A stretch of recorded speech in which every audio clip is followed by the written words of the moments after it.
following through Curious. our YouTube channel and our Yeah, recorded sessions all. So Hmm. we'll start with the program, sir, formally. Yeah, sure. So very good morning, ladies and gentlemen. I'm very much privileged to welcome everyone for this live webinar being hosted by All India Drugs Control Officers Confederation Training Academy on the important topic of evolving legal framework of Drugs and Cosmetics Act, particularly, sorry, particularly on the interpretation of the recent amendments to the Drugs and Cosmetics Act and interpretation of the judgments and the compounding of offenses and all. Uh, on behalf of AIDCOC, I take this privilege to welcome our guest speaker, Mr. Sushant Mahapatra, who is the leading advocate specifically on the Drugs and Cosmetics Act. And I'm sure every serving officer and also the retired officer in the country in the drug regulatory fraternity has doesn't need any introduction to Sushant Mahapatra ji. He has been a very close associate to the AIDCOC and its training activities, and also he is a call away to for many of the officers working across the country. Thank you so much, sir, for accepting our invitation and joining us on, especially on a weekend, that too on a Eid festival. We really appreciate your efforts and the time and resources that you are going to share with all of our participants today. And before we proceed for the talk, let me also introduce most of our Central Council members who have joined online and also as participants. I could see our Secretary General Rajshekhar Malli and many other Central Council members are also in the audience. And we have our Senior Office Bearer and Secretary of AIDCOC, Mr. Sachin Kamble, the Assistant Commissioner from FDA Maharashtra, also on the screen. Thank you so much, Sachin sir, for joining us. And I warmly welcome you for the introductory remarks for the webinar, please. Yeah. Thank you, Lakshmi. Well, very good morning to all of you. And once again, welcome you all on behalf of AIDCOC for this crucial training, which is titled the Evolving Legal Framework of the Drugs and Cosmetic Act. And we are very privileged to have with us Mr. Sushant Mahapatra ji. It's always a great feast of a knowledge when we have Mr. Sushant Mahapatra ji. We must be excited to embark on the new dimension of the Drug Act, and I'm sure he'll be focusing on the recent amendment of the Act, like for example, Jana Vishwas Amendment Bill and the Drug and Cosmetic Act and rules, where the compounding offenses has been introduced, and the scope of Section 32B, which is newly established. As the landscape of the regulatory guidelines is being changed day by day, and definitely there must be appropriate interpretation in order to, when we are enforcing the Drug Act. So appropriate interpretation is must come out of it. So and I'm sure that Sushant Mahapatra ji would help us to reach that appropriate interpretation. So without taking much time, I would request Mr. Sushant Mahapatra ji to initiate and help us to enlighten with the new provisions of the Drug Act. Thank you, sir. Sushant Mahapatra ji, please over to you. Thank you, Sachin ji. I must say that the love and affection which I got from all officers in the country is exceptional. In our last meeting also, I told that perhaps I am only the lawyer in the country who is appearing for the companies, helping to the regulators, appearing against the regulators, appearing against the company, but still loved by everybody. So this is a credible thing for me. I'm very much thankful for Mr. Sachin and Mrs. Prasanna for inviting me to this function. And really, I love to interact with the officers for two reasons. Because you officers are from the science background. Because naturally, if you are in pharmaceutical regulation, all are science graduates at least or science background. And I found the science graduates and science background people are very intelligent and very disciplined. And I am basically from the commerce background, and you know everybody how commerce people are there. But the thing is that my wife is a doctor. She's a chest specialist. So I also now in a discipline now. Anyway, this is one part. Now coming to the fact of the this meeting today, uh, we have one very rising and evolving issue of Jan Vishwas Act, and Jan Vishwas Act basically involved into many laws, but one of the part is the Drug and Cosmetics Act. We all know the compounding of office is there in the Drug Act since 1940, I think, because 28A was introduced, and from since 28A and 28B was there. So this 28A offense is always remain to be compoundable. So the word compoundable is not basically new to the people. No, not new to the regulators. So compounding was there from the beginning, but there was no rules or no way it was provided earlier how compounding will be done. But now the compounding regulation has been passed. The compounding act, this Jan Vishwas Act 2023, that's opened the way for the compounding. So we have to understand. First, I will take just till some time for the historical background of the compounding, how compounding came into place and what was the journey of for this compounding. So, by compounding, there is some key amendments to the Drug and Cosmetics Act was introduced by the Jan Vishwas Act, and out of that, Section 32B is the core section by which we are going to implement the compounding provision. Section 32, when we read, it says that the offenses, it said that the compounding of certain offenses. So that provision is there. And this provision was earlier also. It was introduced in 2008, no, by 2008 amendment on 10/8/2009, this compounding was introduced. So earlier, the what are the sections were compoundable? That was section 27. 27 is added now, but the earlier was this section 13, 28A. These are the sections which were compoundable earlier. Now they added section 27D in this 27B part. Now we have Sorry to, to interrupt, sir. Sir, would you like to share the slides or? I think you have, I have given you, no? Yes, yes. So you You want can me share to this, share? yeah, Okay, please. sure.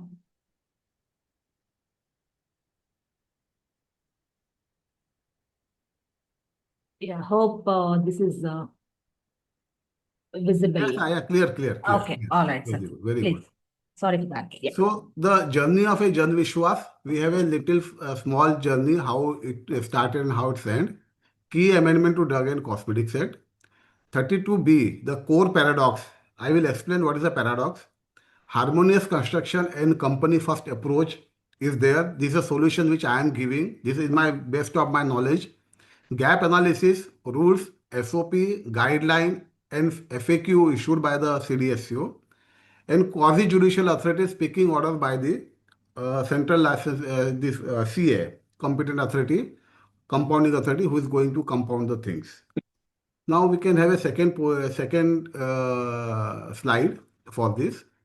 The second slide is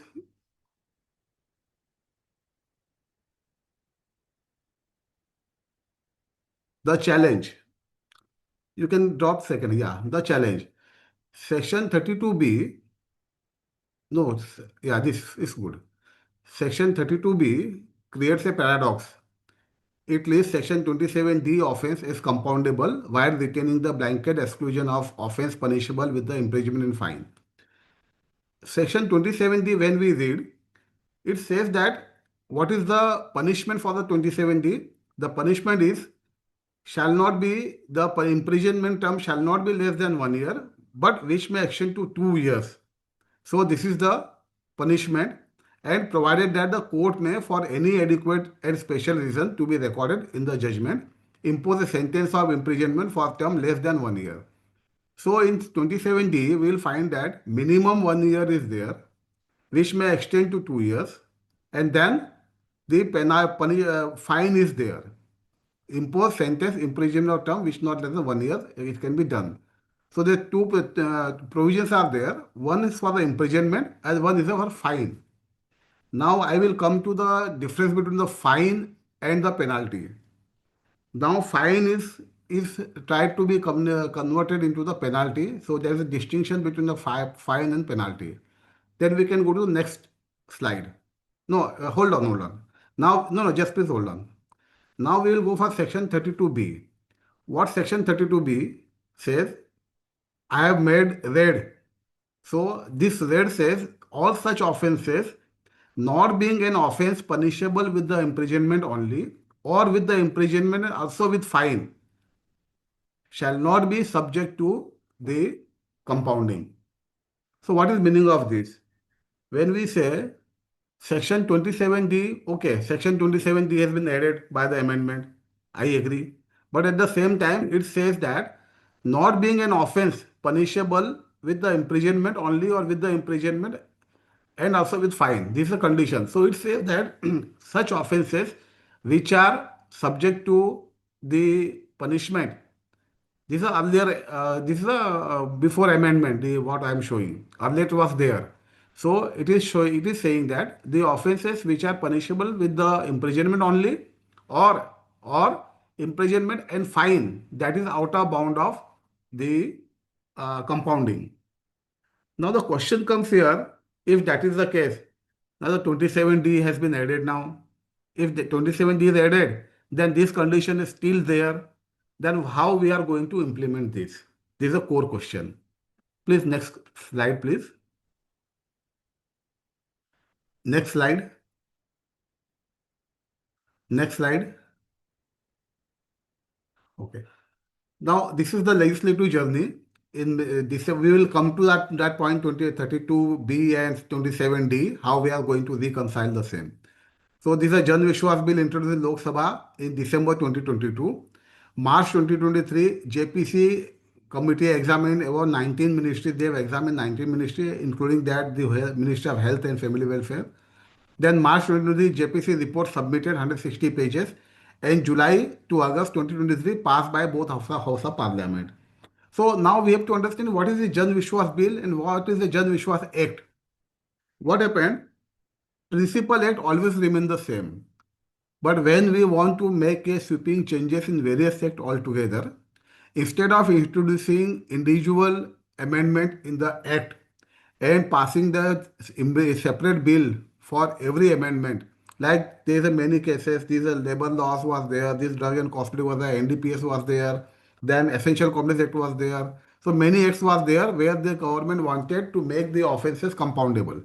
Compoundable in the sense government wanted that instead of long years of trial and this imprisonment for the minor offences, it should be converted into the compounding offences so that penalty, highest penalty, good amount of financial burden can be put on the companies so that they will not think of committing the same offense again. So this is basically purpose behind the Jan Vishwas bill.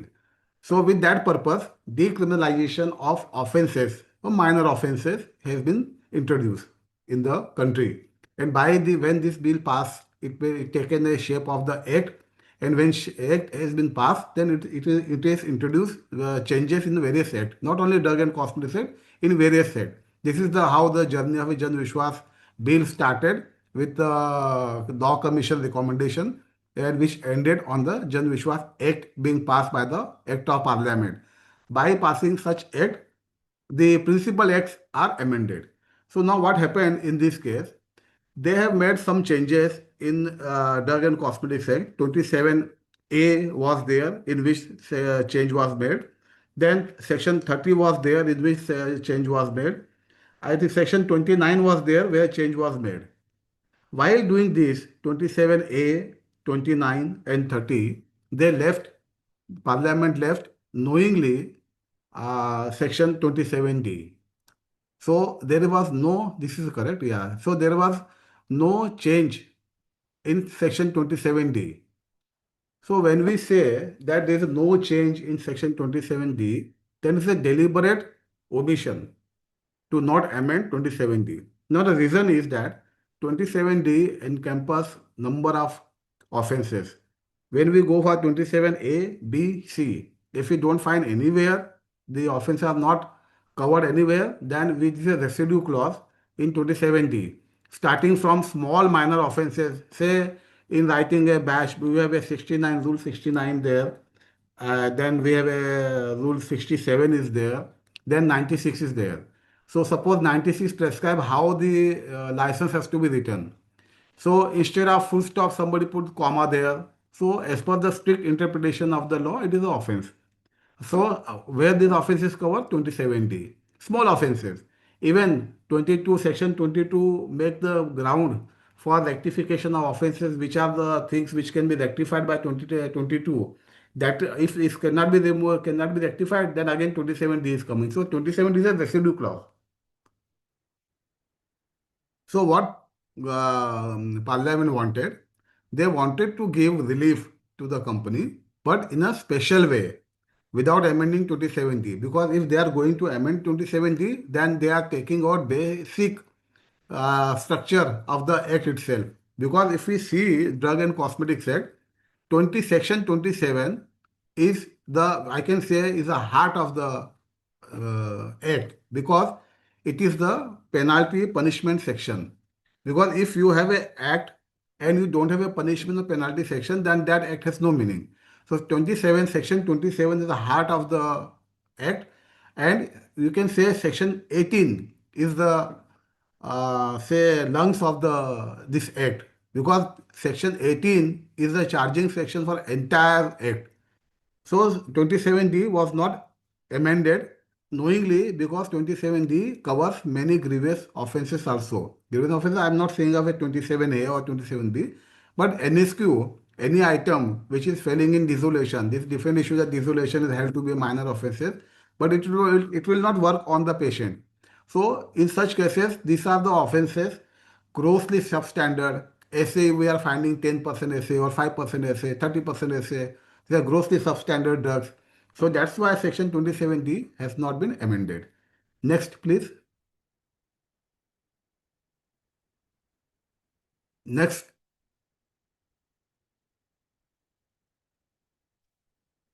we can have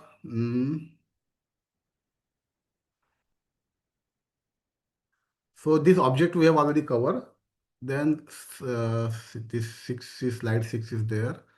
Let's take to timeline is over. Yeah. Kindly have a eight number slide. Number 8. Right. So now if we go about the fair, after this amendment was carried out, then we have a 5 steps there for implementation. This 2024 amendment notified, then 2024 second draft compounding rule published, 25 final compounding rule published, then 3551 this compounding authority position created, and CDSU is appointed central compounding authority for the purpose of compounding. Next. Now SOP has been issued, guideline has been issued, public notice has been issued, and FAQ has been issued. So we are going to deal gap in between these all 4 documents, inter se and intra se as well. Next, please. Next, please. 32B, yes. So here, now this is a provision. Any offense punishable under clause B of section 1 of section 13, D of 27, 2 of 27A, 28, 28A, whether committed by a company or any officer thereof, not being an offense punishable with the imprisonment only or with the imprisonment and also with a fine, may either before or after the institution of any proceeding be compounded. Now here we will find, see section 13(1)(b), then section 27A(2), section 28, section 28A, leaving 27D, all these sections where are basically punishable with the fine or imprisonment. There is no compulsion of a imprisonment. But only in section 27D, there is a compulsion of a imprisonment. So if we go on a practical aspect, who has the power to give imprisonment? It is the judicial authority. starting from the magistrate to session, then the High Court and Supreme Court. There is a judicial authority who can send a person to a jail for commission of offense. But if we see section 13, 27A, 28 and 28A, there is no compulsory imprisonment. So this is a distinction between 27D and the rest of the things. Now, this section 27D has been added. We cannot say that the 27D, like many people are interpreting, many journals I have seen, many articles I have seen, even some officers are of the view that since 27D has been included in 32B, then all offenses under 27D is compoundable. That is, I think, is wrong. And again, I will say that is right also. Because section 27D found their way in 2032B, then it is compoundable, no doubt about it. We cannot say that Parliament has included 27D, but at the same time wanted to give away with the condition. What condition? Not being an offense punishable with the imprisonment only, or with the imprisonment and also with fine. So saying that section 27D will override because it's a new amendment, because the interpretation of statutes there. When the new amendment is made or new insertion is made, there should be a overriding effect. So this provision, the rest of the provision should not be taken into account. This is totally wrong. In this case, when all the other items, other sections are only punishable with the fine, only section which is punishable with the imprisonment is added, we cannot say that this is not correct. Or we cannot say that 27D has overriding effect than the condition that offense not being an offense punishable with imprisonment only, or with the imprisonment and also with fine. This is a condition. So first we have to see what are the offenses, and then if such offenses are there which is punishable with the fine or punishable with the imprisonment, then this is out of bound of compounding. So this is the clear meaning of this. So we cannot say that 27D will override the remaining part of this section, because we have to implement the entire section. Interpretation says so. So then in such situation, if I read the act properly, then I will say, no, this cannot be compoundable, because this next condition says that if imprisonment is there, you cannot compound it. Then the authority who is going to compound it, then he will be in a contempt, because if it is not within your domain, how you can compound it? So there is a solution for this. Kindly have a next slide, please. Next slide. Next, next. Yes. So that we have already dealt. Section 27D inserted, but the exclusion is there. 32B, retain bar on the offense punishable with the imprisonment. That I have covered. Next, please. Right. The punishment structure is there, not less than 1 year and up to 2 years.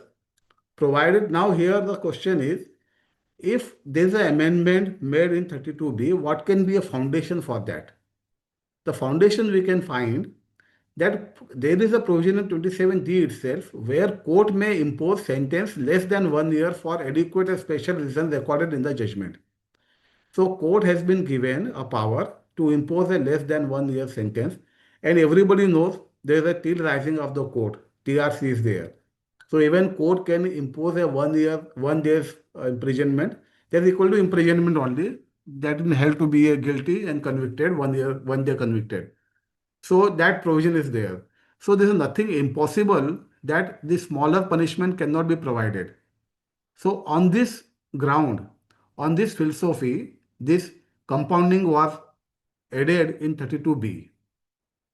When magistrate has a power to impose even a 1 day's imprisonment, then it is thought fit to give some power to the administrative authorities by creating a quasi-judicial authority for the same, and to give it power to impose a lesser punishment. So this was basically a philosophy behind section 27D being added to 32B. Next slide, please. Now we come to the deliberate act and presumed intentional act. This basically now we are coming to the interpretation of statute. The presumption of legislative competence. When something is added, then we can presume it is a legislative competence is there. So Jan Vishwas Act 27D insertion is a deliberate act. It is not accidental act. Then the exclusion clause was not deleted or omitted. The exclusion clause, that is for the punishment, the three that compulsory condition not being an offense punishable with the imprisonment has not been deleted. So we cannot say this is accidental. This has to be taken as a presumed intentional. So intentionally, this has been done.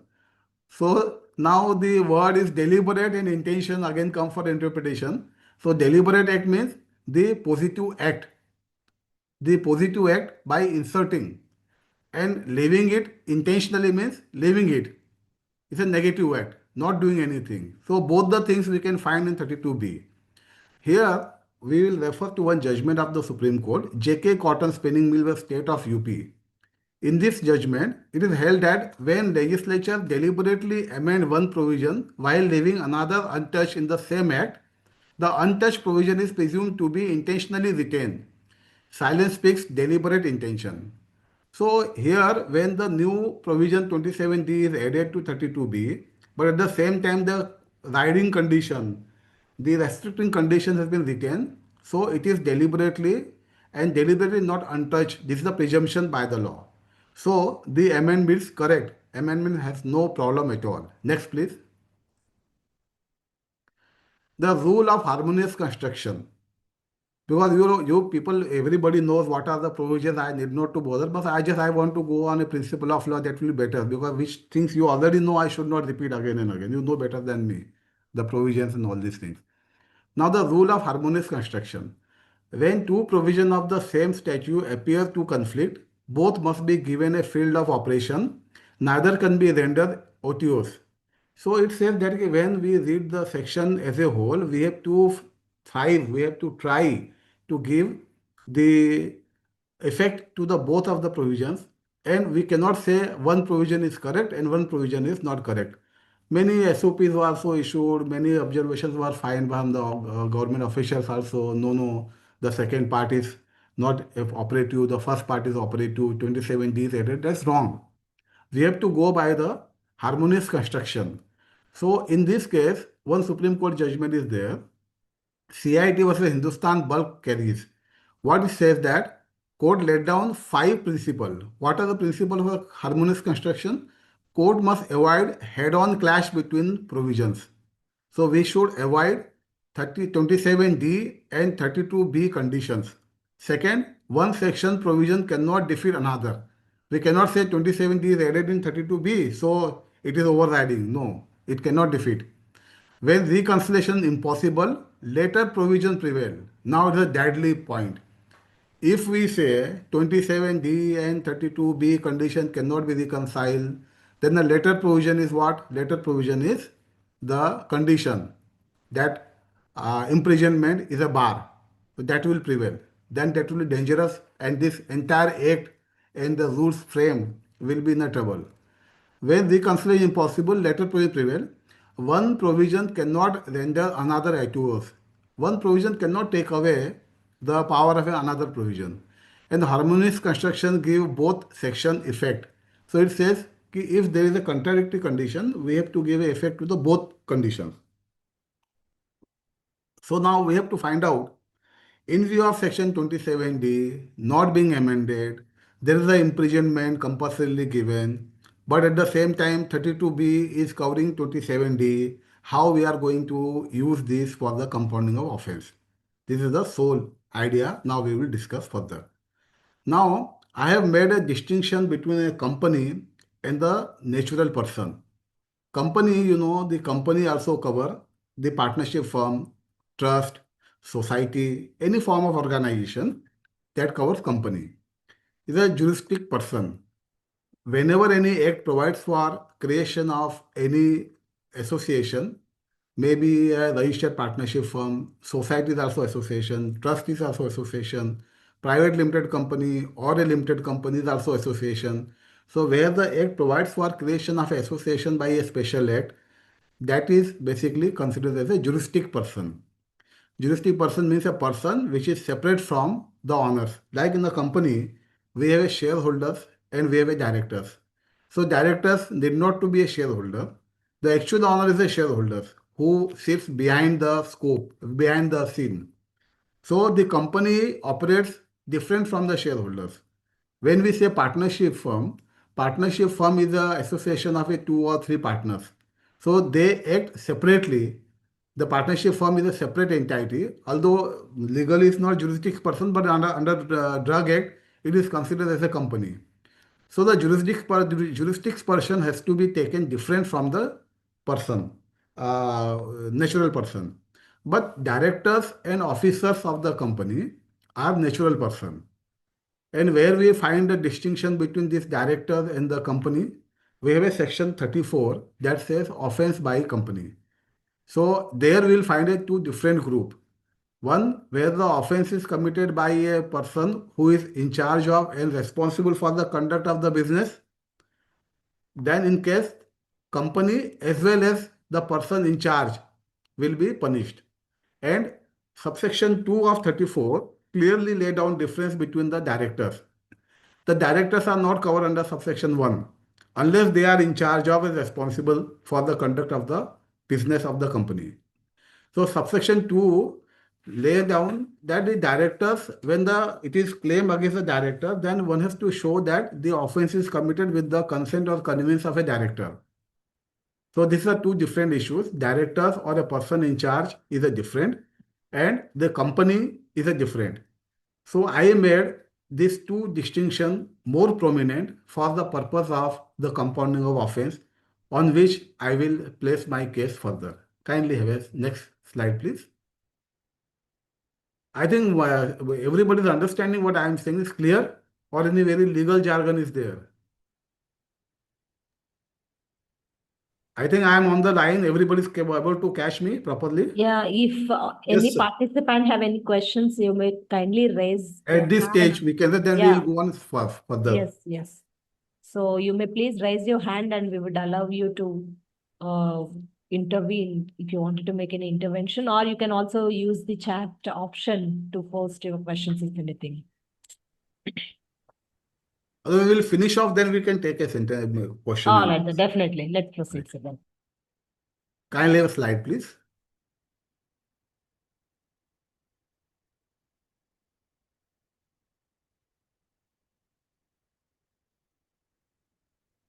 So now assuming that section 27D provision is not been amended, assuming that there is a punishment of imprisonment, and assuming that section 32B is amended with the right approach, and also by retaining the remaining part, that is the condition precedent, that any compounding will be subject to condition that the offense is not punishable with the imprisonment or imprisonment and fine. So both the approach we have to take. Now I will come to the company approach first. Why I am taking company approach? Because I want to say that the amendment is correct and amendment has to be implemented in a proper manner. Suppose there is some offense. Many people say that with discretion, there is a minor or major offenses are there. Even SOPs also says that there is a minor and major offenses. You don't have any power to distinguish between minor and major offenses. How you got the distinction between minor and major offenses? Because section 32B does not give you any power. Section 27D has not been amended. So saying that the compounding authority will decide which offense is major, which offense is minor, I don't see there's any basis for the same. You can also find out if I am wrong, but to my knowledge and to the by best of my ability, I say that the compounding authority has no discretion to make a distinction between the minor or major offenses. This different altogether. He has to go by the 32B conditions. He has to satisfy 32B condition, then only he is able to compound the offense. Why I am saying so? only way is the company and director has to be taken as a two separate entity, because the compounding application who can file a compound, it is can be filed by a company as well as the person involved. It allows both of them to get compounding of the offense. So here company is the only entity that clear 32B. What my point is, the if we see section 32D properly, we'll find out that company cannot be sent to the jail. Company cannot be imprisoned. Company can only be fined. So to get out of the 32B condition, that not being a offense punishable only with the imprisonment or imprisonment fine, that can be possible only when company come forward and company applies for the compounding of offense. Because since company cannot be sent to the jail, if the authority found that the offense, in that case, authority gets the discretion. If company found that the application is made by the company and company since cannot be sent to the jail, and in view of the government analysis report or CDL report or surrounding circumstances, it is found that if it is found that this is a fit case for grant of compounding, then the compounding authority will pass a order. In such case, the restrictive provision of 36B will not come into operation, because there is no possibility that you can send a company to the jail. So if company application is accepted and compounding is done, then directors can come forward. Then directors have two options. Either they can also file a compounding application before the compounding authority, or they can go to the High Court under 482 CRPC earlier, now 528 BNSS now, for quashing of the complaint. Why it is so? Because there is a judgment of Anita Hada versus Godfather Travels. In that case, court held that where the offense is committed by the company and if the company is not the party to the proceeding, then no case can go on against the directors. So when we see section 34, there's a joint liability of a company as well as the directors.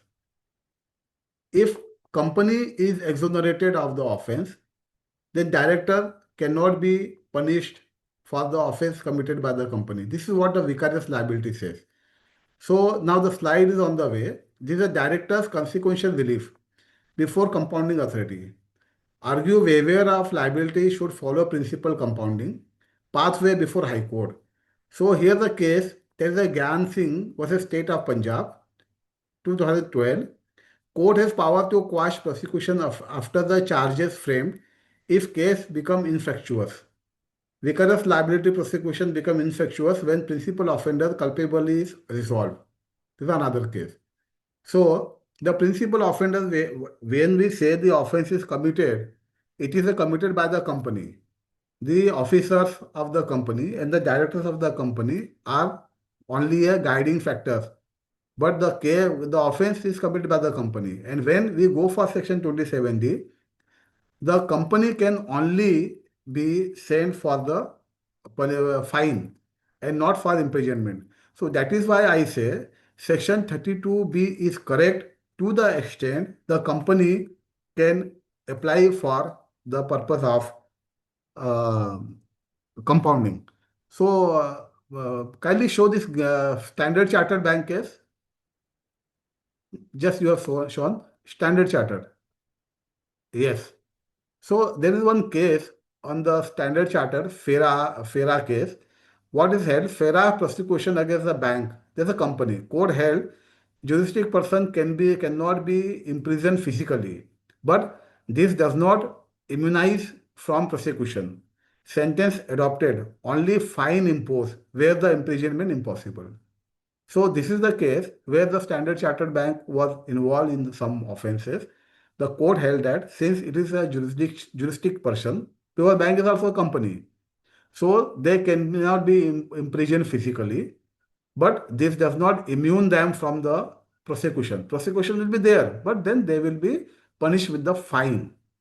And once fine is imposed, so this make a distinction between the company and the juristic person.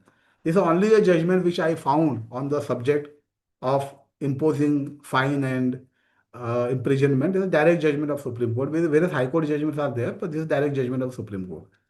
So my point is that if we can make a case whereby company is applying for the compounding and compounding authority think that this is the fit case where they can exercise their discretion. Why I'm saying discretion? Because law, this regulation and rules clearly says that compounding authority may refuse to compound also. But then again, point is there, even if Act, section, rule, regulation, SOP, FAQ says that CA has a power to refuse the compounding, that power cannot be used without limitation or without the rider. What is a rider? I will explain one case. There is a Travancore bank case is there. In Travancore bank case, it was held that even if there is no provision of hearing, then also in a technical matter, personal hearing can be given. This judgment is used more likely in this drug and cosmetic cases for seeking personal hearings. I have also used this judgment many times. So the hearing, natural law of justice, hearing, equity, and statutory compliances are necessary. So when the CA is passing any order, he is not acting as the body or as the part of the drug administration department. He will be acting as a quasi-judicial authority. He is a quasi-judge. He is a tribunal in itself. So when he takes the application for compounding, he has to perform the act like a impartial person as a judge. Like we have a tribunal, NCLT tribunal is there, then food tribunal is there, army tribunal is there. So many tribunals are there. So judges in the tribunals, they are the quasi-judicial authorities. So issue is that once he take the decision to refuse, then it should be a very reasoned decision. Why he think it should be refused. And if we take the decision to compound, then it should also be a detailed order. Why he think section 27D offense should be compounded. But then he has only one choice, only and only to compound the offense under 27D if the application is filed by the company. Suppose in a practical part, I may be wrong or may be right, but this is my way of dealing. If today or tomorrow I am to make the application for compounding for any company, then I will first make the application for the company. Because in that case, no riders will come. Otherwise, what happens? If directors applies for the company for compounding and compounding authority says it was a minor offense. No, there is no chance of minor or major offense you can decide. Because law is very much clear on this. So then what is the way? Only way is since company is applying for the compounding, and in that case, CA found that no is a minor offense. In that case, they can compound the offense and they can pass the offense by imposing a penalty. Now I will make a distinction between a penalty and fine. So they can impose a penalty. You will find no fine can be imposed by the authority. It is a penalty they will impose. So once the company was imposed with the penalty, the primary offender is out of the bound now, then the directors will come into the picture. So I have to study and now the judicial pronouncement will come. In that case, since main offender is compounded, the subsequent offense is the offender who like a director, whether need to be compounded or they will go to the court that the judicial president will decide. So as per my view, both the things are possible. They can even apply for the compounding because compounding rules provides that enabling provisions. If the compounding officer say, no, I am not going to compound director's application, then they have an option either to go for a writ petition challenging the order of the CA, because there is no appeal provision under the rules. So, if there is no appeal provision, then 226, Article 226 writ petition will be applicable. Or they can file the 482 or 528 application before the High Court for quashing of the proceeding. So this is the basically a take from my side. So if anybody has any question, we can take now. This is the one, D. Lakshman, somebody with the minor and major offenses were provided by the CDSO.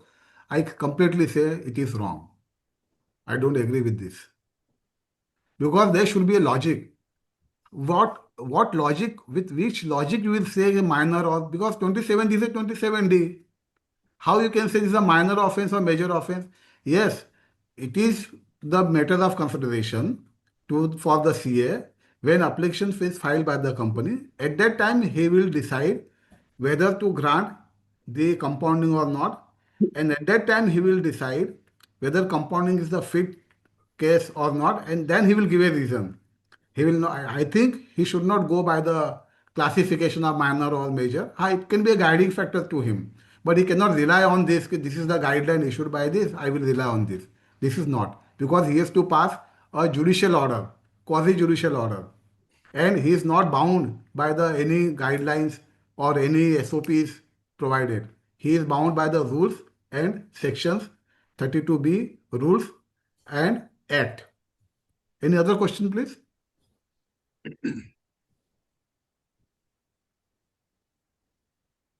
So one participant has asked one question. Yeah, please. Many times in cases, some people on affidavit they give the name of one of the technical person as he is responsible under section 34. So how far this procedure is right, or what is the actual procedure should be adapted or interpretation of it? Please give a. See, we are bound by the Drug and Cosmetics Act and rules. If there is any provision of the Act and rules for designating a person as a responsible person, normally company what they do, they give a one declaration or one affidavit to the concerned state drug authority. No, this person has been appointed by us as a person responsible. No, we have to read section 34. Only going by the letter or affidavit by a company, we cannot say that the duty of a drug inspector is over. If I remember, there's an Aurangabad High Court judgment is there in Aristo Pharma, Anil Singh. So in that case, it is clearly stated that the inspector should not go only by the declaration. He has to make an independent inquiry also. If he reach to the inquiry that such person is really responsible, then he can include in his investigation, no, I have made an investigation and this person who is named by the company is responsible for the conduct of the business. Then it's okay. We cannot go behind the provision of the law. Why we saying so? It will be the case of section 34(1). Simple Right. is that.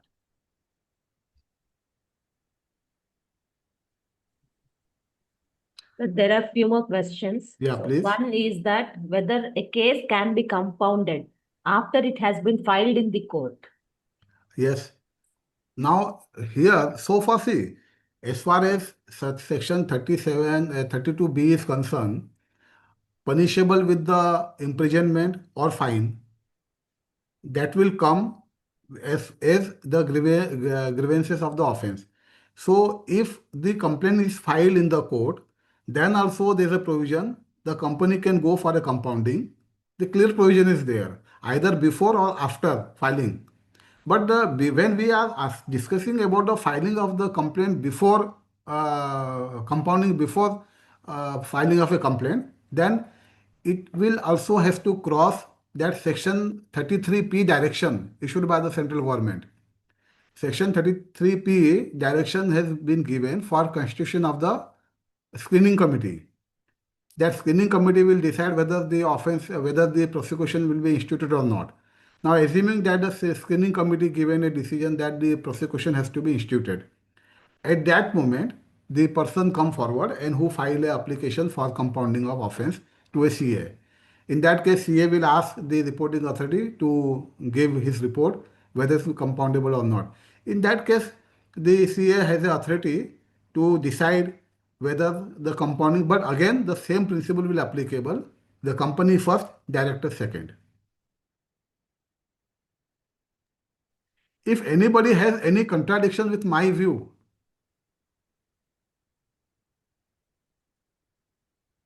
Yeah, any differing opinions or differing interpretations may feel free of be expressed. You may raise your hand and feel free to make an intervention if anybody wants to make. Sir, one point from our Secretary General, Rajashekhar Malli, that penalty is restricted to fine amount as per the act, or is it again the discretion of the compounding authority? the discretion of a compounding authority. Okay, so does it mean the compounding authority even also And one impose the thing, penalty beyond? one thing I will want to make, how many people know the difference between the penalty and the fine? Or we take it same? Both are the different things. How? Because fines shall be put by the judicial authorities, and Perfect. this one, Right, what? you're absolutely The right. compounding authority, the quasi-judicial authority, the other one. Absolutely right. So the quasi-judicial authority who is passing the order, now he should be very confident how to use the word penalty instead of fine. Because fine and imprisonment is now cultivated into the penalty now. Absolutely right.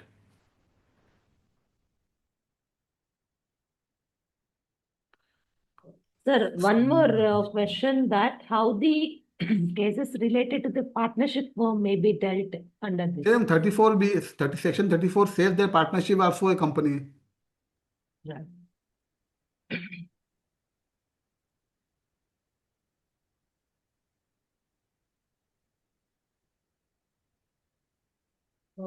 Another point from one of the participants about the marketed company or the marketing firm. The question is not clear. No, he must be wanting to ask if the marketing company is the accused in the complaint, whether the compounding is possible or not. Okay. It is possible. It is possible. Okay.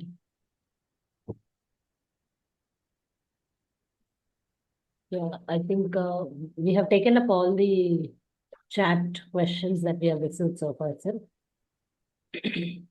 One question I read, somebody was asking whether the compounding is possible for the proprietorship firm or not. Right. Proprietorship firm, yes. Proprietorship firm. Yes. So in case of a proprietorship firm, that section 34, 1 and 2 is not applicable, only section 1 is, or subsection 1 is applicable. Person in charge of in proprietorship firm, the person is deemed to be in charge of and responsible for the business. But in that case, no, the law is fragmented. Only one or two cases I saw that the proprietor able to prove that the offense, he has taken all due care and offense was not committed with his negligence. So he got free. Otherwise, in many cases, proprietorship concern, they are not taken separately and the strict liability is there. Okay. So a few more questions, sir. One Yes. is that so while going for the compounding by a company, like on behalf of company, who would be the eligible person to approach for the compounding procedure? Company can issue a resolution authorizing any person, a manager or the director, because when a director represents a company as a representative, he is not representing himself as a director. He is only representative. So that depends upon the resolution of the company to whom the resolution is given. So he can apply. Mr. Sushant, Yes, sir.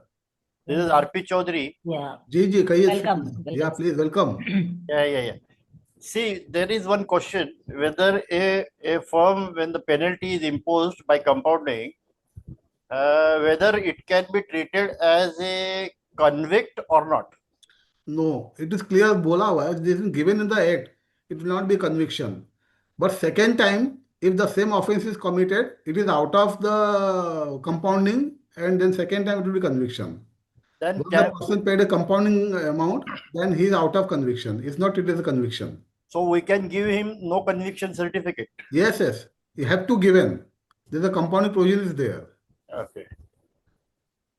Yeah. Yeah, I think few more comments from Mr. Srinivas that so what about the repeat compounding? Whether is it allowed for Not, going for the repeat not compounding? possible. No. And another one is that all offences are detected by an inspector, but the compounding rules are silent on the role of inspector. That What is is the there. legal interpretation, especially with the view of part compounding and part prosecution in future in case of companies? That's been mentioned in the conversation. See, when we file a complaint under Rule 51 or 52, subject to the control of a control, subject to the instruction of a controlling authority. So ultimately, drug inspector don't act on his own. Although Section 21 and 22 gives him a power appointment and power to institute, but now in Section 22, you won't find a power to institute prosecution. You will find that power duty in Section 20, in Rule 51 or 52. So ultimately, when the comment is asked for the reporting authority, he will ask to the inspector only, and inspector will give his opinion. Based on his opinion, the authority will forward their proposal, their opinion to the CA, and CA will decide accordingly. So inspector is always involved in this process.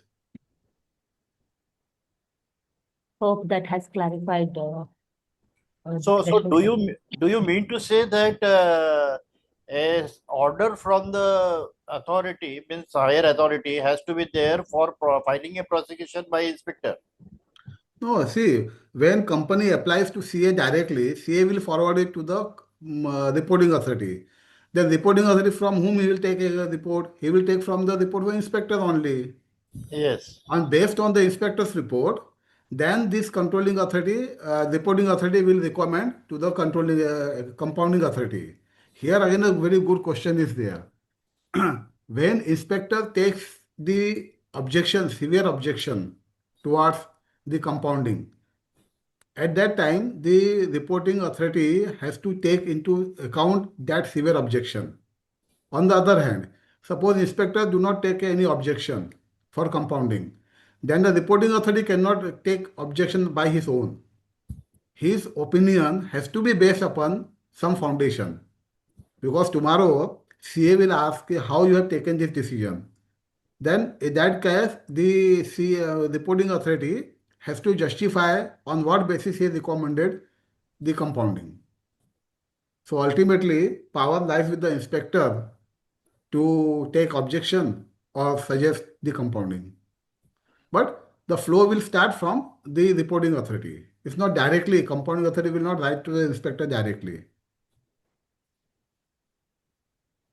So when the compounding has been done Hmm. in certain case and the prosecution is pending in the court, can that prosecution be withdrawn? No, you have no right to withdraw, because now withdrawing of a prosecution is a state subject. It will be subject to the node of the assembly. What the compounding act says, that's what the compounding is brought into operation. What compounding says, once it is compoundable, then the accused will go to the court. He will make an application there. See, my offense has been compounded, so I may be this case may be I may be given a discharge, or this case may be abated. In Okay. this case, like we are getting quashing from the High Court, the court below will abate the proceeding. This is abating proceeding said, because he Okay. has no power of quashing. No, he will abate the proceeding. Okay. Yeah, thank you. Yes.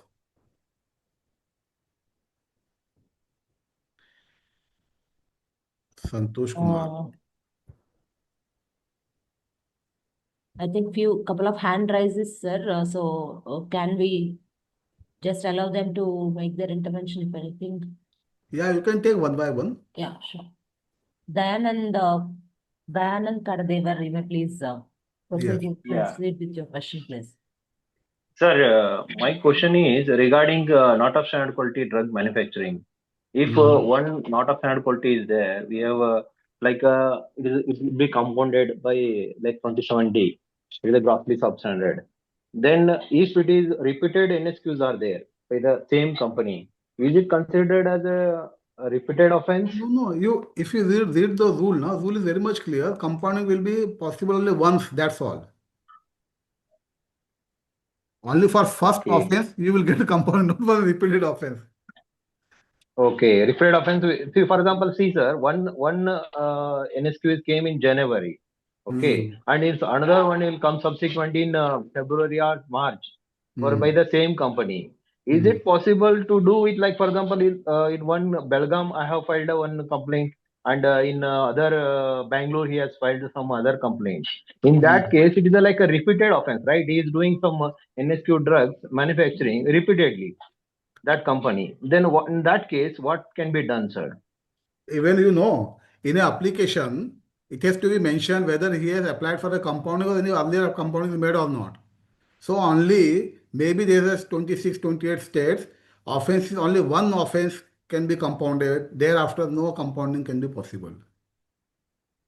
That is basically your Okay, question. sir. No? Yeah, no, not possible. In a compounding application, Yes. we have to mention it, whether any criminal Yes. case is there, whether this compounding is done earlier or not. These are the things. Then the checklist is there. Yes. Yes. Yes. Thank you, sir. Thank you. Thank Yeah, you. please. Sir, in terms of applicability of the compounding, is it confined only to the prospective cases being filed after this notification or after this No, both, amendment, both, both. or Either even before, after. Both. so even those old cases, old running NSQ cases which were being filed well before, way before the Jan Vishwas bill is introduced. So can they also now approach for the compounding under the Yes, current yes. law? There's clear provision either before or after the institution proceeding. Okay. Already the proceedings are going on. They are also subject to compound. That is the main reason, no? This act was passed. Okay, so very old cases who were already under trial also, then now they can approach for the compounding authority Yes, for the yes, compound. yes. All right, okay. Thank you, sir.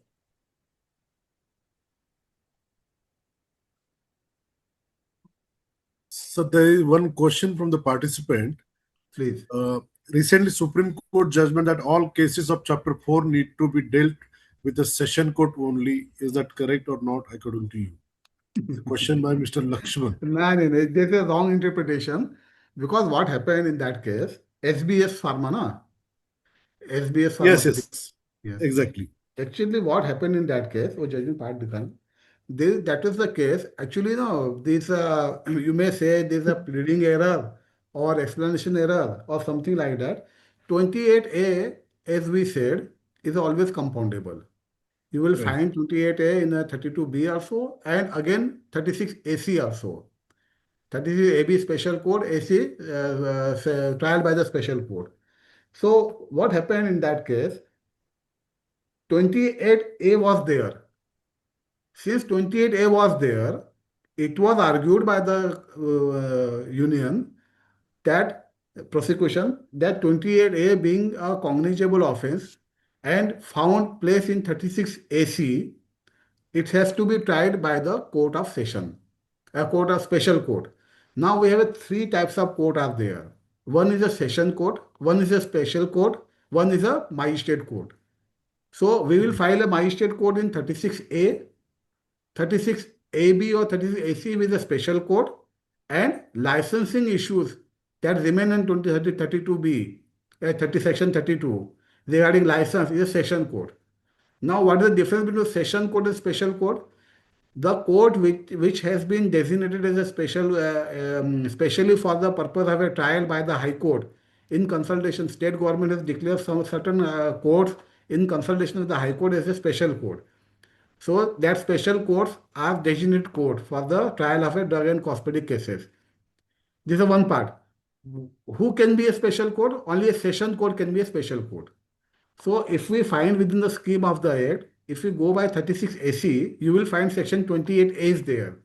So only sections which found place in 36AC tried by the special court is only to be tried by special court. One more, licensing. If the person is working or doing without license, no, it is not covered on 36 SC. But then it is punishable with more than more than 3 years. So by that virtue, it will go to the session court. So it may be any regular session court or it may be a special court. Normally in practice, it's sent to the special court only. So this is the difference between the various courts. So saying that all the trial will be done by the special court is wrong. Supreme Court says in view of 36AC, the trial has to be done by the special court, because at the same time, Supreme Court also refers to 36A also. So 36A clearly says, save otherwise, what are the cases to be tried summarily? So ultimately, we have to read section 32, clause 1, clause 2. Clause 2 start with save as otherwise provided under save as otherwise provided. Save as otherwise provided means 36AC and 36A. So these are the carving us there from the remaining part. So ultimately today also the Supreme Court has not said that all the cases will go to the session. Just for the purpose, since 28 is also part of a chapter 4, they stated that it to be tried. We have to read the entire judgment. If you read the judgment, no, on page number para number 32, they have referred to 36A also. 36A is a trial by the summary trial by the court. Then they went to 36A, 32.2, and then they went to 36AC. So they have taken care of all the sections. Only there may be some typographical error, you can say, that except 20, since 28A is falling in part 4, it's been remained, but otherwise the intention of the Supreme Court is clear. The only section, because we have to go by the sections, na? Section 36 AIC is clear for that purpose. So what is happening now? This magistrate court has started transferring to the session court committal now. Then now what happened? It will go to the session court. Again, the person will go to the quashing 482. They will set aside. Again, it will go to the Supreme Court. Something like that. Something will happen. But the judgment is clear. There only 28A was there. That's why it said it will go to the session court. Thank you, sir. Thank you. I think Malli sir has some points to offer. So Malli sir, you are open to talk. Please make your intervention. Rashekar Malli sir, please. Is it audible? Yes, yes. Yes, please. Sir, this is regarding that apart from section 27 ABC, other sections, all other offences related to medical shops and blood banks can be dealt with as a compoundable offence instead of suspension and cancellation by licensing authority. See, suspension and cancellation is always a separate issue, no? Okay, that Even if it is a compounded, you can always suspend or cancel it. still we can go for the compoundable. 27D is a different because cancellation and suspension is not done by the inspector. It is done by the licensing authority. This is one. Yes. Second difference is that rule are there. 65, 67 rule is there. And then Yes, 84, 85 rule is there. So this is Yes. an administrative action, this is a prosecution action, totally different. You may not suspend the license, but you will file a prosecution, or you may not file a prosecution, you can suspend the license. These are both different zone altogether. Okay, that means we can go for the compoundable offence. Yes. Okay, sir. Thank you. Yeah.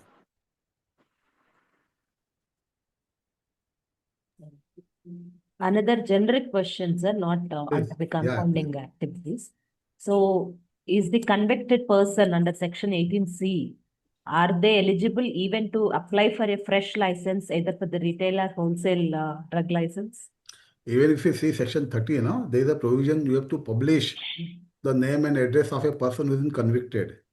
So law is very strict. I don't think there is any possibility to do so.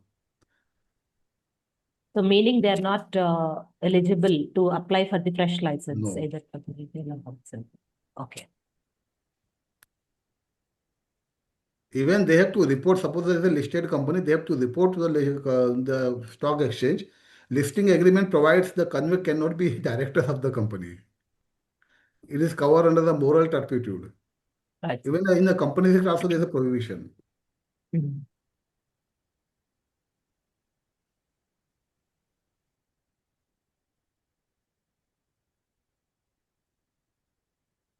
But in case of non-listed entities or a partnership or proprietorship firms who have been convicted under Although, see, law is not clear on that, because if we see Companies Act or the FEMA Act, in this, the person who is convicted under drug and hospitals cannot be director, this qualification of director. So taking that clue, the authority can always say, कि, no, we will not grant you license. In the act, it's not stated anywhere, but section 30 says the person convicted has to be published. So that is a severe thing, and as a equity, we can say he cannot be granted a license.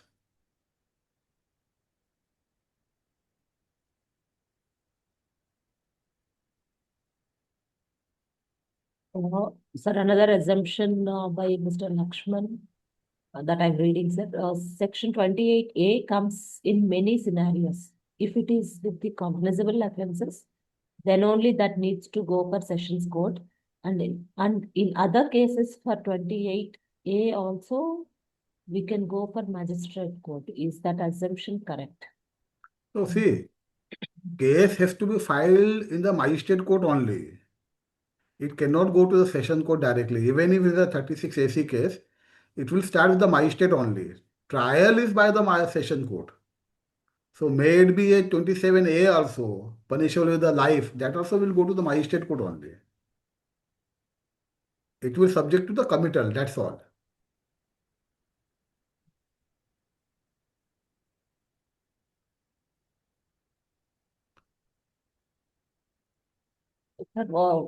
Another participant is inquiring about the specific provision regarding the applicability of compounding. Rules are there. Okay. So compounding to the existing trial cases. Yes.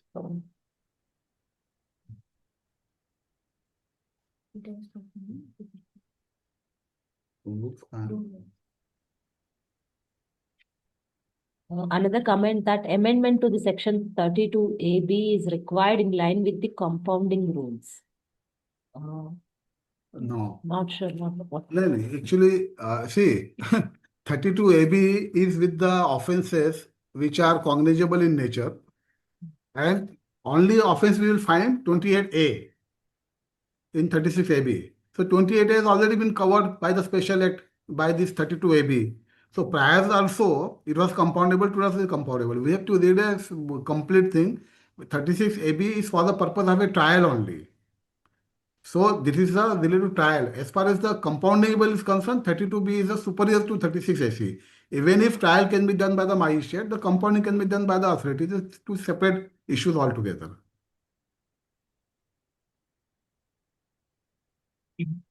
Sir, one more question, sir. If a suspected sample drawn by an inspector is failed at the manufacturer end, but it got passed at the state drug control laboratory, what action can be taken by the inspector? I think. We have to go by section 25. Yeah. That's all. We cannot. On the other way, if it is cleared by it is failed in the lab and passed by the manufacturer, the same principle, we are not going to follow that. I think we have covered up almost all the questions or the comments. Maybe we can proceed with the further presentation of yours. One last question, sir. Yeah, please. Is it necessary for follow the DCC guidelines for compounding also? And what can be the maximum fine as per this? DCC guideline for compounding, that's 30, which one? 33P guidelines. What is he asking about? There's Mr. one Venkatesh, no, is it amendment to the section 32AB is required in line with the compounding rules? So not is it required. It's already clear. Already cleared, and is it necessary to follow the DCC guidelines for compounding? No, DCC guideline, CDSO guideline is there. DCC guideline is related to NSQ cases. His question will be, DCC has made minor and major offenses. Yeah. So basically now this CA, compounding authority, is being a quasi-judicial authority, no? He is not bound by any guideline, anything. He has to take his own decision. So if he may take into account these things while making the order, but he cannot rely on this point because he is to give his judicial decision. So he is above this guideline and all these things. And is there any maximum fine that's been set under this, or? I think fines is given, so extending up to 5 lakh rupees, something was given. I have not gone through that part properly, but Okay. found this fine is given there, so up to that fine he can impose. Always discretion is there. Okay. Sir, Yes. question is Yeah. related to section 34 Hmm. of for section 34 one liable by company and directors responsible, and Hmm. section 34 2 any other person responsible for the other offense related to company, like Hmm. Hmm. technical persons involved in the manufacturing testing, they are also liable for compounding of offenses, sir? Say, Lalan Kumar judgment of Supreme Court clearly says Yes, sir. that if the person is named as a technical person, so that judgment Yes, is sir. taking a different view. Then, without making that party, the technical person as a party, you cannot include the directors. And Yes, sir. directors also take the defense that since we have already appointed technical person, I think in term of Rule 76, right, technical Yes, sir. person to be appointed. Yes, So, sir. so if the technical person are there, then the directors dependent totally on that technical person. So unless Yes, the investigation shows that the offense is committed with the knowledge or connivance of the director, yes, then sir. the case will sustain. But if the inspector Yes, sir. failed to show is the connivance and knowledge of the director, then Yes, but that depend upon how I you, agree, sir. because I 34 agree. is a two part, now officer and director. Even one Yes, sir. court held that director straight away cannot be made a party. If we read section 34 starting, notwithstanding anything contained in subsection 1, it starts with like that only, na? One subsection 1 is a deeming provision, subsection 2 is a proving provision.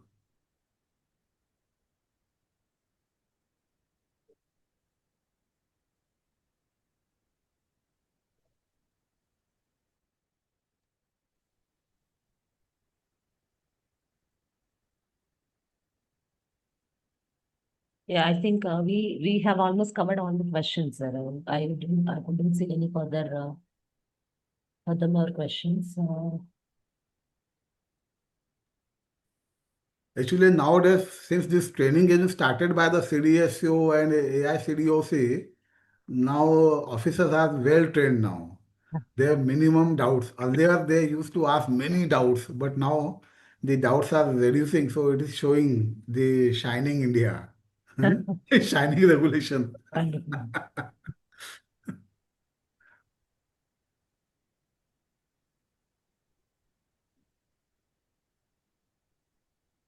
I think when the speaker like you simplifies the subject, it always a boost for the participants and I the have great learned from learning. you only. Huh? It's I only it's a learned from you mutual because and of you. reciprocating from Huh? each other. It's a Hmm. mutual and reciprocating from each other. Right.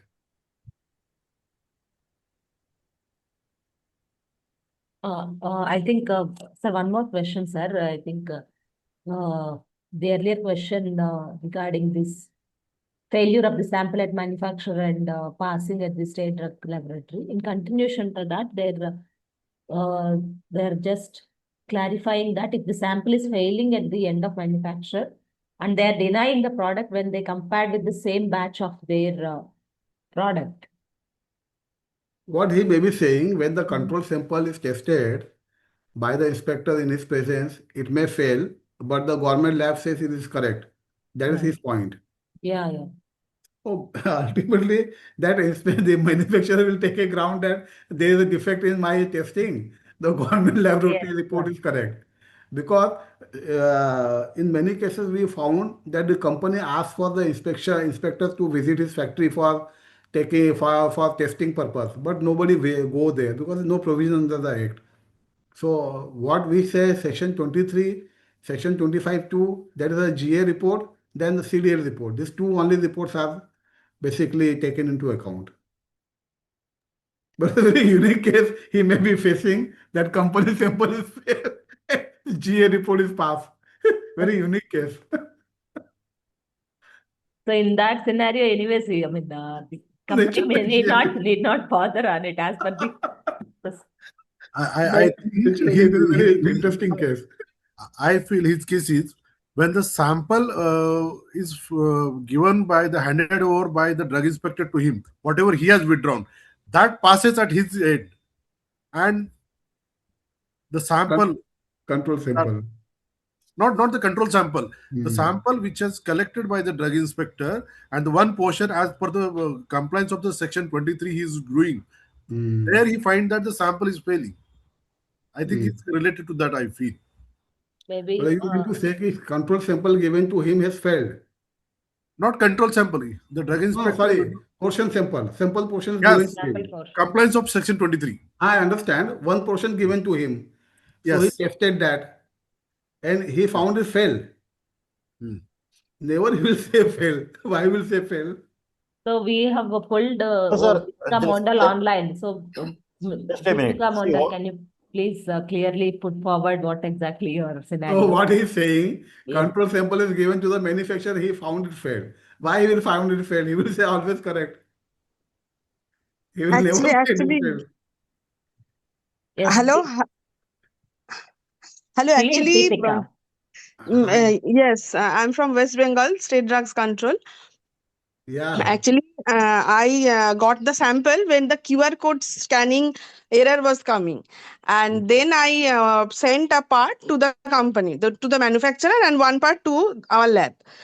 So then the manufacturer sent us the report, entire report, the comparative study with respect to hmm, mass spectra, mass spectra and all, and they are saying that it is spurious, and this particular product is not of their manufacturer, This is fake product, counterfeit product, right? Spurious. counterfeit. Spurious, right? But whereas our lab result is passing. Right. Right. So 17B is directly attracted. See, sample may pass. It may be of a standard quality, but it is spurious by reason of section 17B because the manufacturer is dubious, manufacturer is fake. It is not a product which has been manufactured by the actual manufacturer. So name of the label on the manufacturer is fake.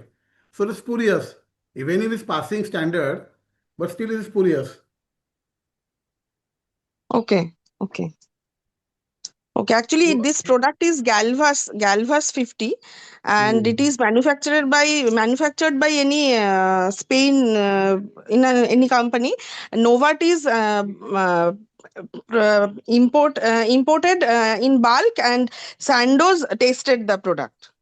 no, actually, what happened in the market nowadays, the criminals are very intelligent. They make a same to same copy, and but they ensure that the product is standard.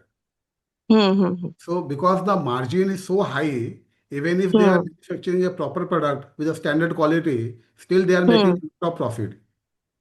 So, but that's why section 17B is there, which says that if it is not a product of a manufacturer, so Yes. that includes a fictitious manufacturer and actual manufacturer.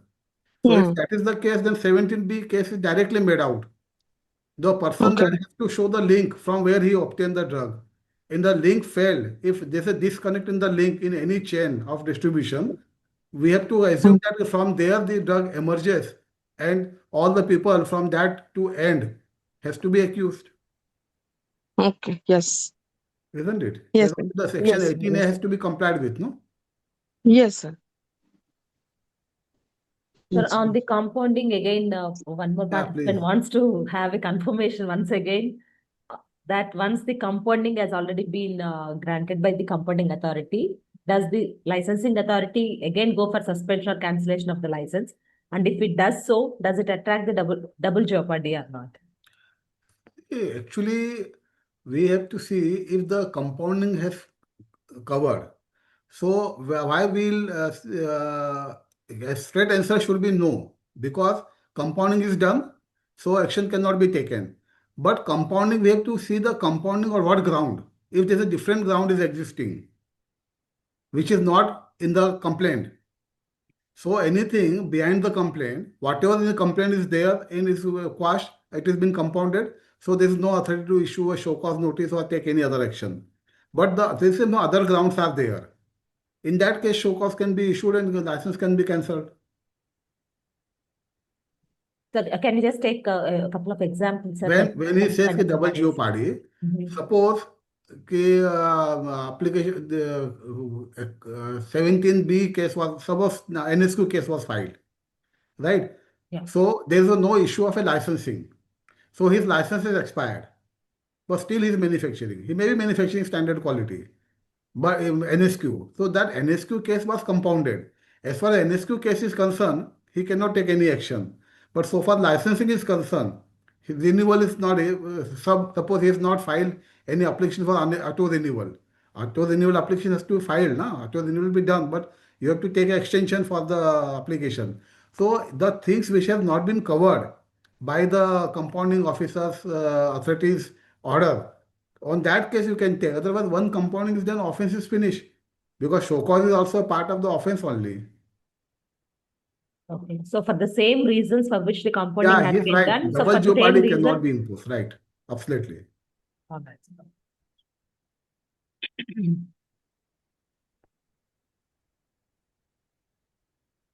For the same offense, yeah, I think as already sir mentioned, for the same offense, then licensing authority should not go for any further action in terms of cancellation. Absolutely. There cannot be double jeopardy. Right. He's absolutely right.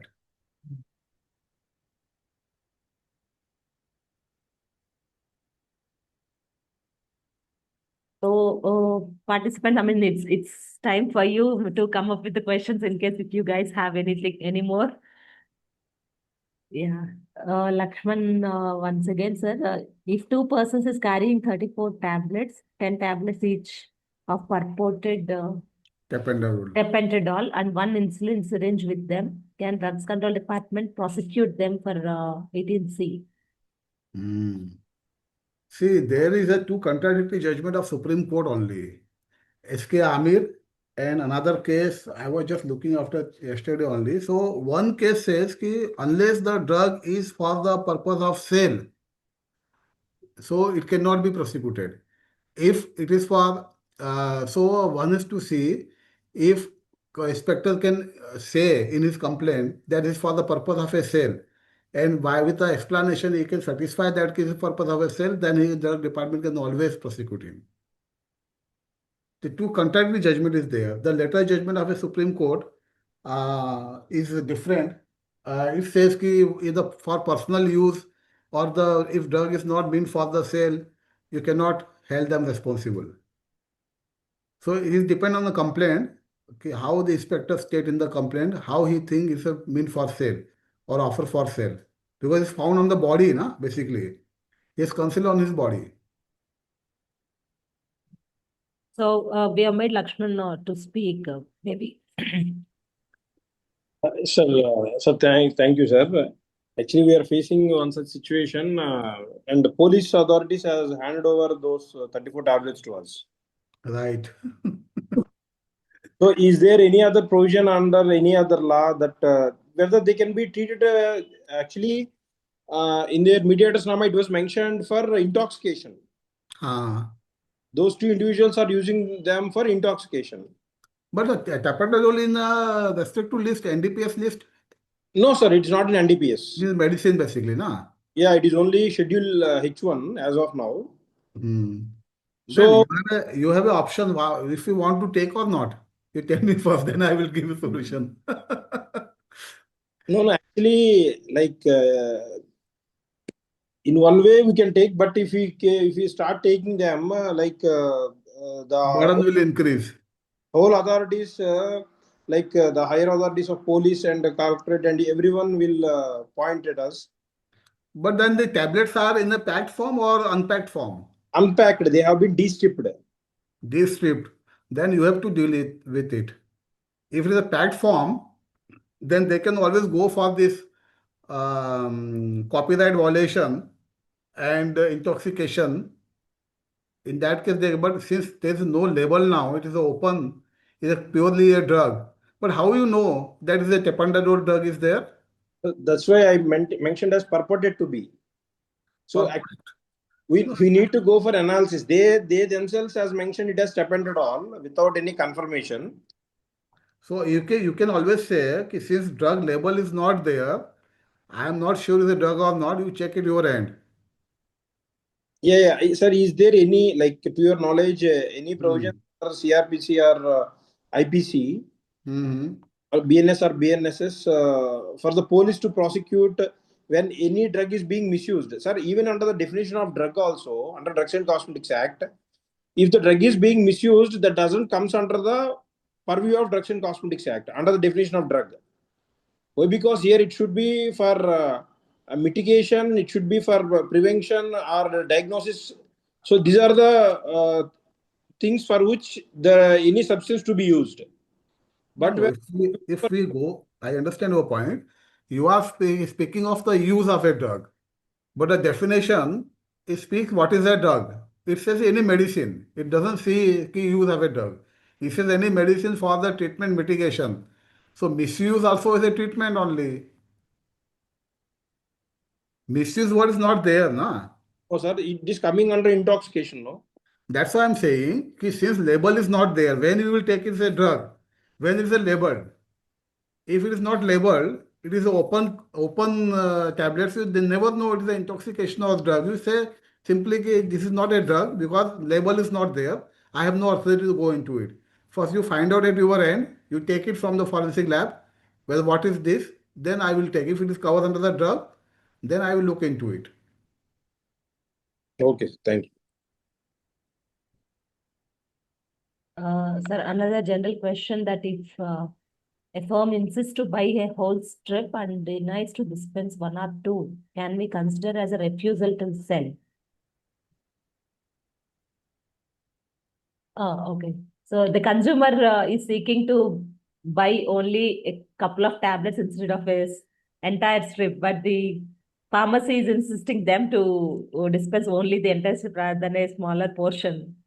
So in that scenario, can that be interpreted as the medical, I mean, the firm is refusing to sell the medicines and all? This is basically consumer law as well as sales of goods act, basically.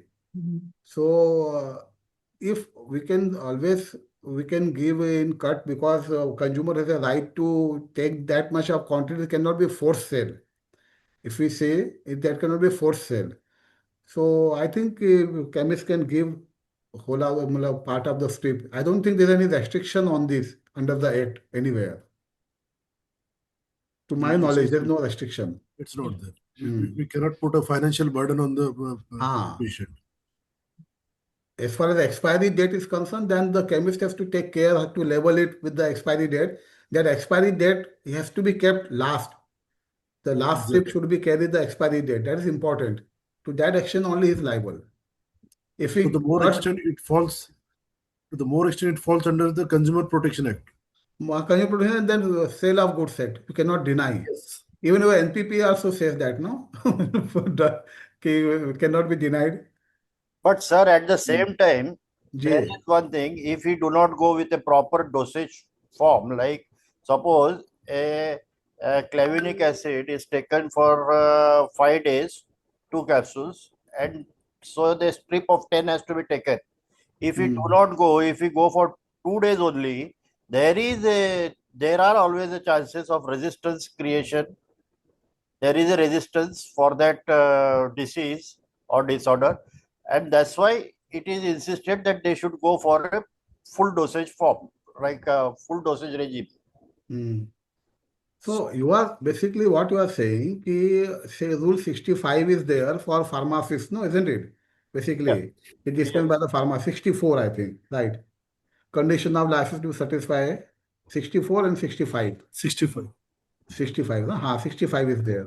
So you are asking, but now only 65 provides condition that on prescription only you will dispense. In accordance to the prescription issued by a registered medical practitioner. Okay. No, not in accordance, on prescription. It doesn't say in accordance. It says on prescription. Yeah. Not in accordance with. What is mentioned in the prescription has to be given. The drug name, not quantity.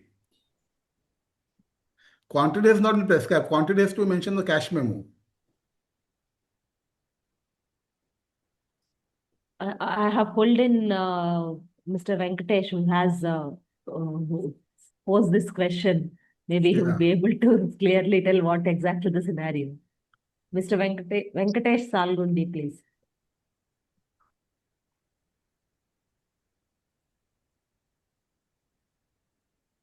Hello, sir. Yes. Hello. How are you? Yeah, fine, sir. How are you, sir? Yeah. Fine. Sir, this is very clear, sir. See, now Hmm. what is happening in many of the cases, though they have written 2-3 tablets, if a medical shop fellow he asks or he insists to take the entire strip, under which violation can we book, sir? Even DPCO is also silent. Hmm. Hmm.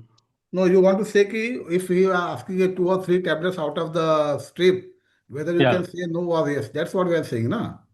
No, if he refuses, if a medical shop fellow, if he refuses to give 2 or 3 tablets, and if he insists to take entire strip, Hmm. It is basically forced selling, unfair trade practice under consumer law. no, but that under DNC, how can we book, sir? Under DLC, how you can book? We You cannot book. No, you don't have the power to book. Then what action we can take on that person, sir? See, in that case, no, he will go to the police that he is forcing me to do this, or he can go to the consumer court. He is forcing me to sell this. And as I see, always the things are not done by the law. No? You can always intervene and ask the chemist to give only expiry date has to be preserved. No, but can we tell the citizen to go and file a case to the consumer court? Yes, he has to go. No, but as a regulator, what we can do, sir? As a regulator, I will check. Frankly, I have never come across this Mr. type of Venkatesh, problem. sir, I'll just interpret. Sorry Yeah, for that. yeah, please. In Maharashtra also, we had come across certain cases. In that cases, what we did, our commissioner draw a separate circular that nobody should deny the cut strip or the part portion of the prescribed drugs, and in that case, the particular chemist has to dispense the medicine asked by the patient. In that case, people stop that doing that such practices. One No, thing, that is only a circular, sir. But under the law, what can we do, right, sir? I understand. I will understand. In that case, no, what you have to do when you are issuing a retail license, no, you have to put a condition. No, sir, Then it earlier has a what, right. sir, before 2013 DPCO, there was Hmm. a clause stating that if any cut pieces are given, 5% extra we can charge. Even now, after 2013, it has been removed, sir. Hmm. So So neither charge we has been can. removed. Yes, sir. Yes, 5% sir. extra is removed, not the cut piece. Extra is removed. Extra is Ah, removed, sir. yes. So if you are notified under DPCO, you have a power to take if you are notified. No, but he is not refusing, no, sir. He is telling that you buy it full. He is not refusing So to. this is basically forced selling then. Yeah. It doesn't come under your domain. That is the problem, sir. Yes. But if you put a condition that be sold on the prescription, but as may be demanded. So again, that will be created. This Mr. Sachin was saying, like by antibiotic, anti dose. That will be another problem. So better you keep But what, away. sir, by issuing the circular, sir, we cannot fix the shop person. Only thing is we can give the showcase notice and we cannot take action as per 66(1), sir. Right, absolutely right. That is the problem, sir. We have Jack Shetty, sir, who is trying to respond to this. Sir, can you please, we have pulled you onto the stage, so you may please feel free to make your comment on it.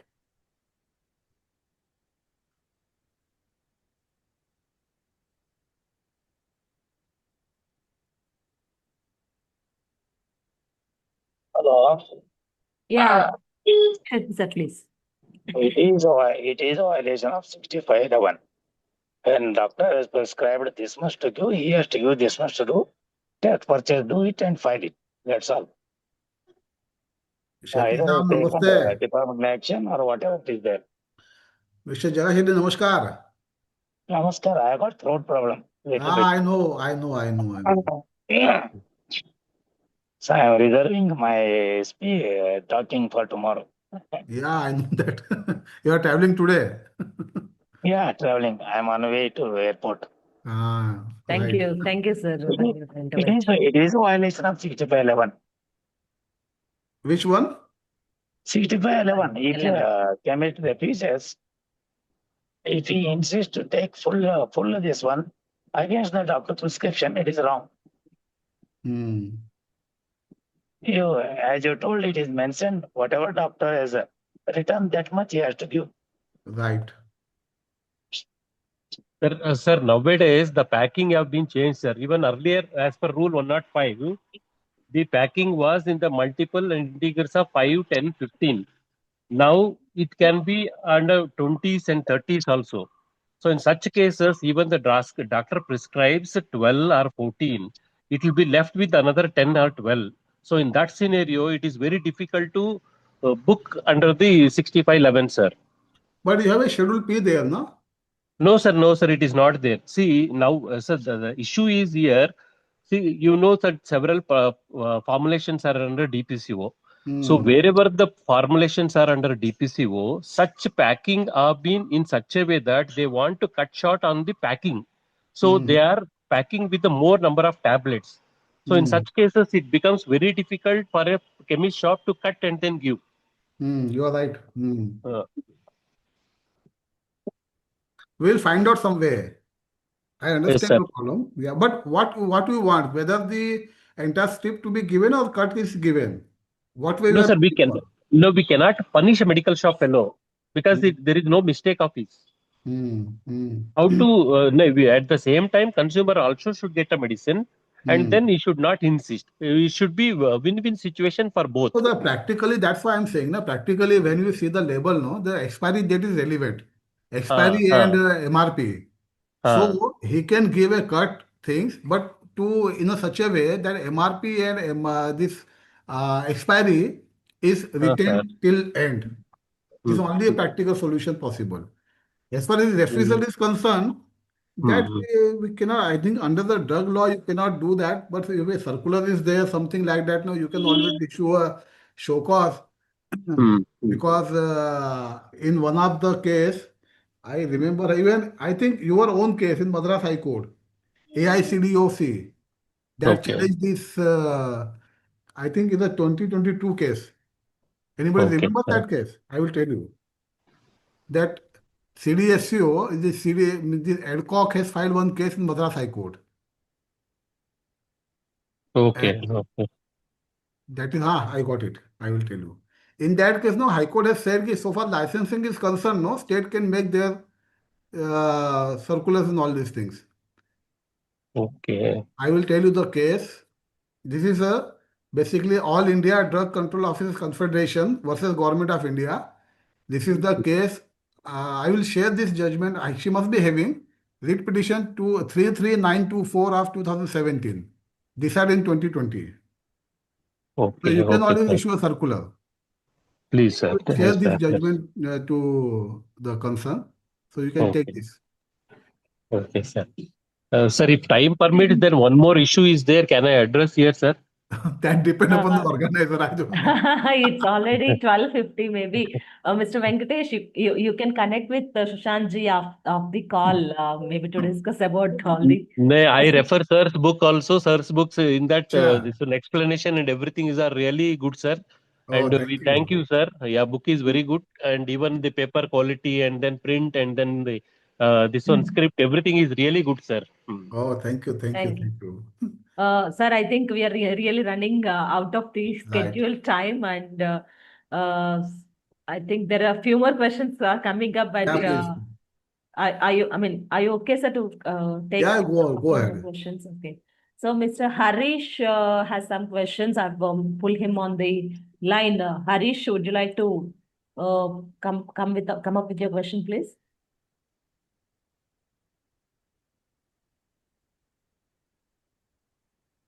Harish AR, please. Sir, good morning, sir. Good morning. Good Sir, morning. Harish, sir. जी जी बोलिए. Yeah. Sir, there is a one incident, sir. So that state laboratory, this AD, some officer has drawn the sample and it is declared as NSQ. And the same, it is already communicated to the manufacturer saying that it is already declared as NSQ. All the things has happened, sir. Even after that also, the manufacturer gives the control sample to CDSO officer to draw the sample. Is it allowed, sir? See, if we go by the statute, no, section 23 and 25, two scanning provision is there. This can be allowed only and only if you remember that Nestle case, Maggie case. In that case, High Court has permitted drawing of a sample from the stock. Then matter come to the Supreme Court. Supreme Court also allowed, you take a fresh stock and check it. So only with the direction of the court that can be possible. Yes, sir. But here there is no court direction, nothing, sir. So the manufacturer made the send it to the sample with the CDSO laboratory, and it is declared as standard. Now the manufacturer is demanding the state officer, saying that you are misinterpreting something, is threatening the state officer, like so you are forcing us. So you put an unconditional apology, all those things. No, Is it no, you have a control. You have a second portion of sample, na? Yeah, sir. I have. You send it to CDL, matter over. But he is not challenging it, sir. May not be. He is not sending the challenging report, or he is not saying that it is challenging. May not be. You send it. How can we send it, sir, unless he challenges it? Why section 24(5) is there? 25(4) is there. But for that also, he has to come to the court to identify it, no, sir? Not necessary. Not necessarily. Because you have nothing in your hand now. Okay. You ask him to come. If he yes, sir. Come, yes, sir. You ask him to come. If he don't come, you send it.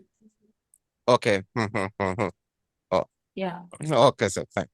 Since they are claiming that their control sample is already been tested by CDSO, so we wanted to make sure that the current sample, which is at our possession, are being sent to the central lab under a notice to the manufacturer. That's what I think the process to be followed. Right, sir? Okay, thank you. Fine.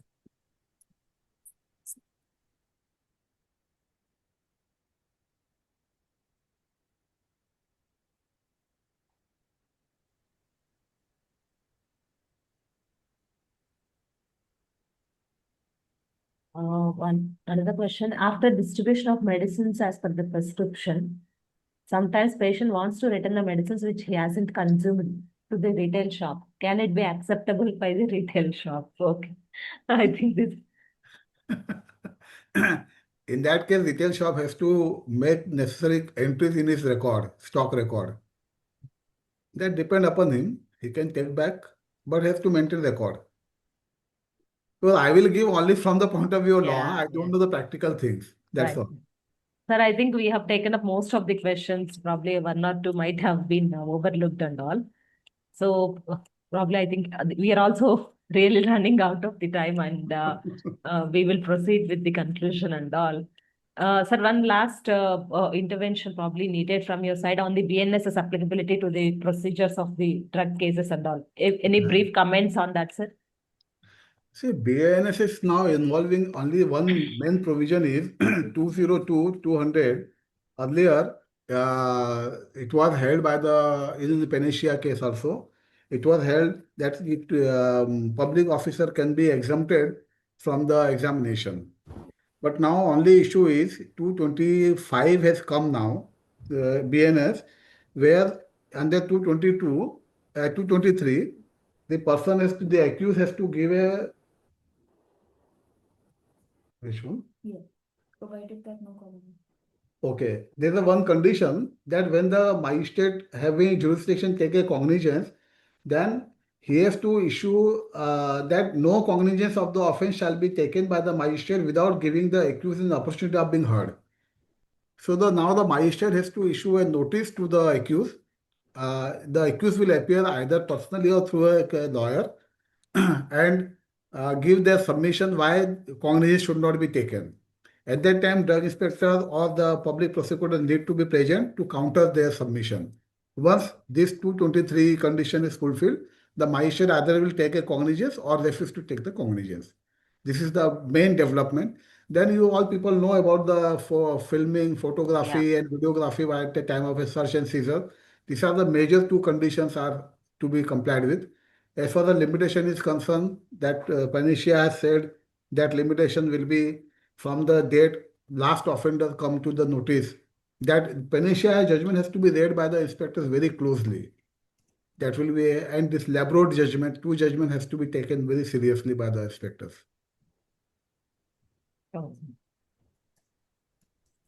So thank you so much, sir, for your patient answering to almost all the questions. And now I take the opportunity to invite our President, R.P. Chaudhary, sir, for the closing remarks, please. Please.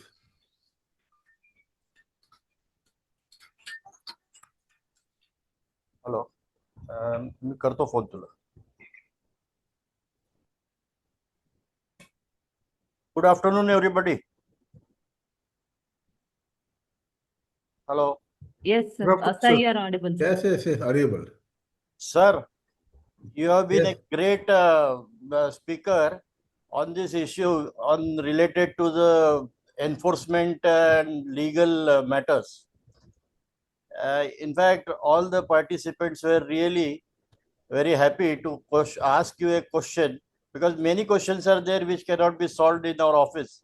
Right. It has to be solved by a legal expert, and you are the legal expert in the field of pharmaceuticals, in the field of Drug and Cosmetic Act, NDPS Act.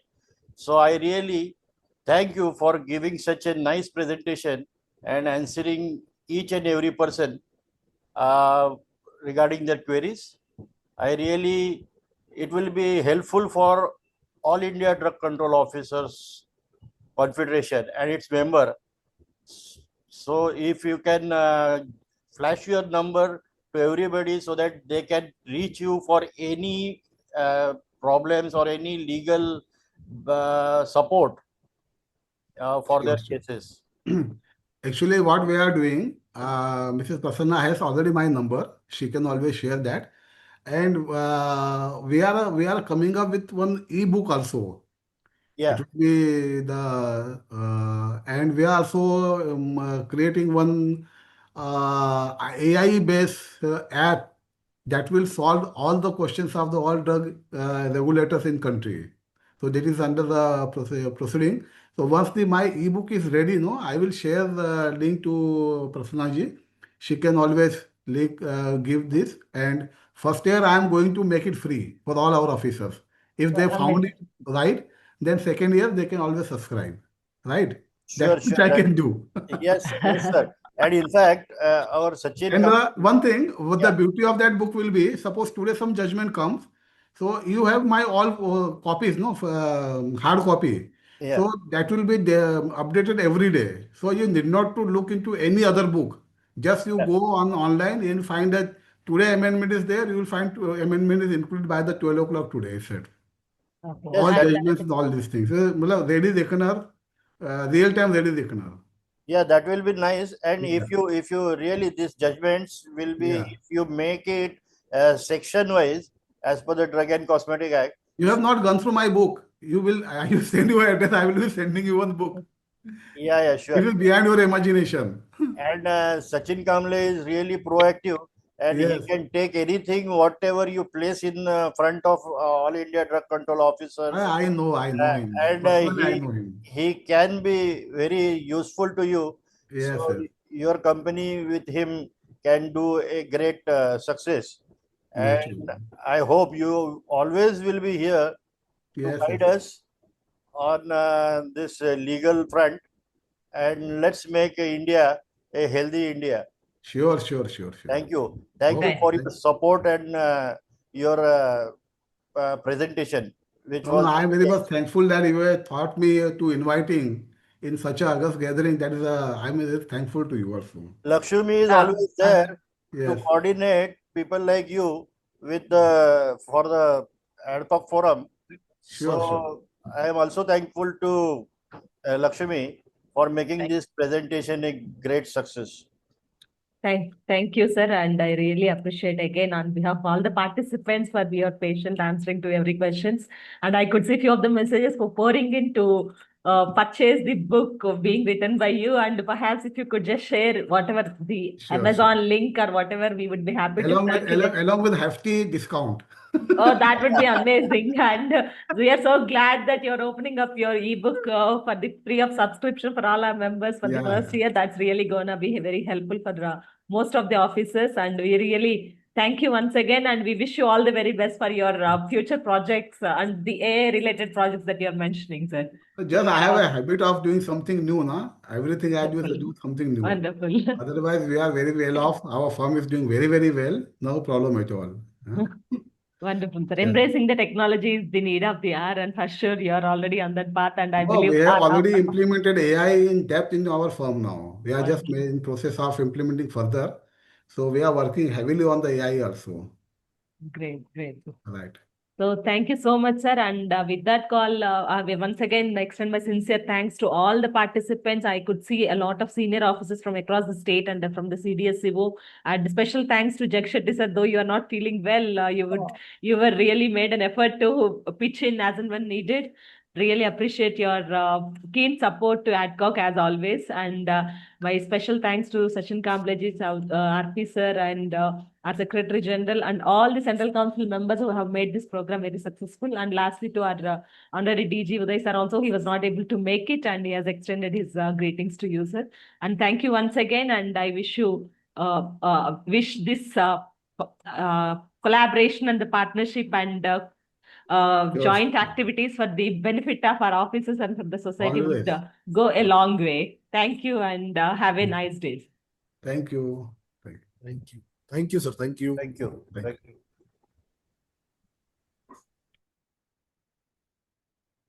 Thank you.